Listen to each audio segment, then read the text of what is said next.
This much improved version of Jaguar's E-Pace gives buyers another very interesting option in the growing segment for premium badged compact SUVs. It's a crucial car for the company, but is it the right one? There's a lot riding on this little crossover. So what might the Jaguar of premium compact SUVs be like? You might wonder. After all, an eclectic combination of ingredients have been used in creating this E-Pace model.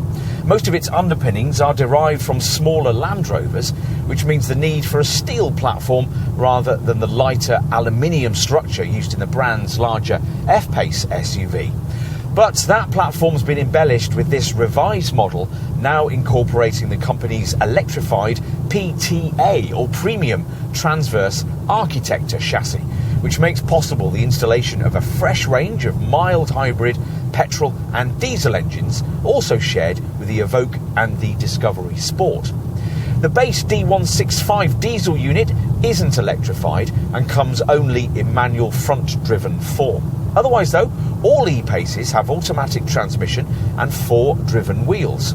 If you want an MHEV diesel, there are 4-cylinder, 2-litre D165 and D200 options, those figures designating output. A typical D200 all-wheel drive auto variant manages 43.4 mpg on the combined cycle and 171 grams per kilometre of CO2, an unspectacular showing by class standards that's clearly affected by this Jaguar's quite hefty 1.8-tonne curb weight. There are also 4 petrol engines to consider, 2 mainstream options, the P200 and the P250, and beyond that, a P300 Sport performance model, which gets a more sophisticated active driveline, 4-wheel drive system with an active rear axle that can vary torque between the rear wheels at speed through the turns.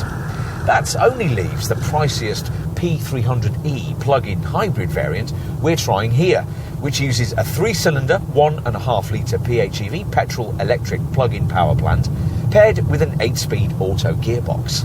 This combination is boosted with a 109 PS electric motor, powered by a 15 kWh battery pack that, when charged, can offer up to 34 miles of driving range.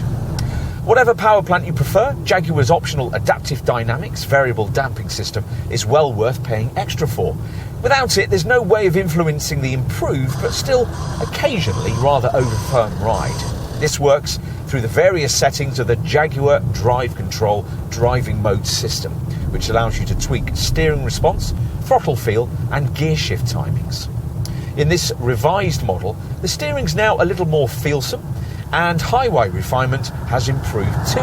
Inevitably, off-road prowess isn't to Land Rover standards, but there's decent ground clearance, and all 4-wheel drive models can tow up to 1.8 tonnes.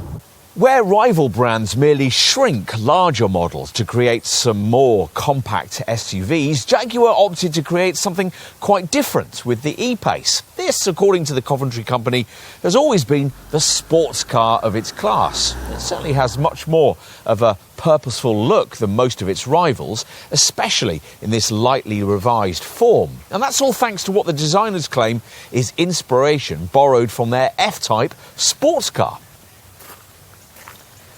Which is appropriate because, though by and large buyers of compact SUVs aren't especially bothered if their cars don't drive in a particularly sporting manner, they do like them to look sporty, as this one certainly does at the front, where the changes made to this updated model are subtle but significant. The all-new LED headlamps gain a more distinctive double J daytime running light signature, providing you avoid base trim, and they flank a smarter grille with diamond detailing. Further down, there's a revised lower aperture incorporating this more distinctive blade element.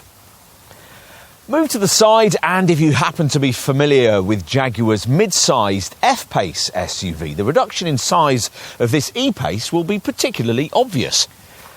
Approach from the rear and you'll find the taut surfaces and the muscular haunches fusing with the sharp lines of smarter I-Pace-inspired LED light clusters that incorporate a race circuit chicane, illuminated graphic and also gain animated directional indicators. It's all very different from this model's F-Pace stablemate, as is what lies beneath. In place of the sophisticated aluminium structure of that larger SUV, the E-Pace still uses steel-based underpinnings, the same as those found in compact Land Rover models like the Range Rover Evoque and the Discovery Sport. Let's take a seat up front, where the ambience has been smartened with the nicer materials and enhanced screen connectivity of this improved model. You sit a little higher than most rivals, and F-Type sports car references include the way that the driver's zone arches around you, designated by double stitching that flows across the instrument binnacle and down into the unusual grab handle that frames the left-hand side of the centre stack. The three-spoke dished steering wheels, also recognisable from the F-Type 2, one of many redesigned features in this much improved model's cabin. The others include this more tactile gear lever with its smart cricket ball stitching and a classier shiny black finish for the round ventilation dials just above. Despite all of that though, what you're most likely to notice first about this enhanced interior is its significant step forward in media evolution. This more sophisticated central 11.4-inch Pivi Pro screen has certainly brought things bang up to date and can be complemented by this usually optional 12.3-inch interactive driver display instrument binnacle screen. There's plenty of storage space too, between the seats, at the bottom of the centre stack and in the large glove box or the big door bins. Time to take a seat in the rear. Now, the swept-back roofline suggests that headroom back here might be at something of a premium. But in the event, rear seat headroom is actually quite good and will be even if your E-Pace features an optional panoramic glass roof. The cabin will feel pretty cramped if you have to fit in a third occupant, but that's par for the course in this segment. And you do at least get this noticeably low centre transmission tunnel. Plus, these neat little rear C-pillar mini windows let in a bit of extra light. Now let's take a look at the boot, which you'd think for this kind of money might be accessed by a standard powered tailgate, but isn't unless you stretch beyond the lower levels of the range. Now the hatch rises to reveal one of the largest luggage compartments in the compact SUV segment, offering a 577 litre capacity that can easily swallow a folded buggy, a full set of golf clubs sideways, or 6 flight suitcases. When everything's folded, your floor area will be almost flat, freeing up 1,234 litres of total capacity. The E-Pace has been one of the most significant cars that Jaguar has ever made. The first to be manufactured outside the UK, the first to attack the volume part of the SUV market, and the car tasked with pushing the brand's global annual sales beyond the 250,000 mark for the first time. It's attracted a whole new generation of customers to the company's showrooms, and we can see why, combining as it does dynamic Jaguar body language with the fashionable practicality of a compact SUV. The brand says that this car energises its segment, and we wouldn't disagree. Yes, if you judge it as a Jaguar, there are questions to ask here.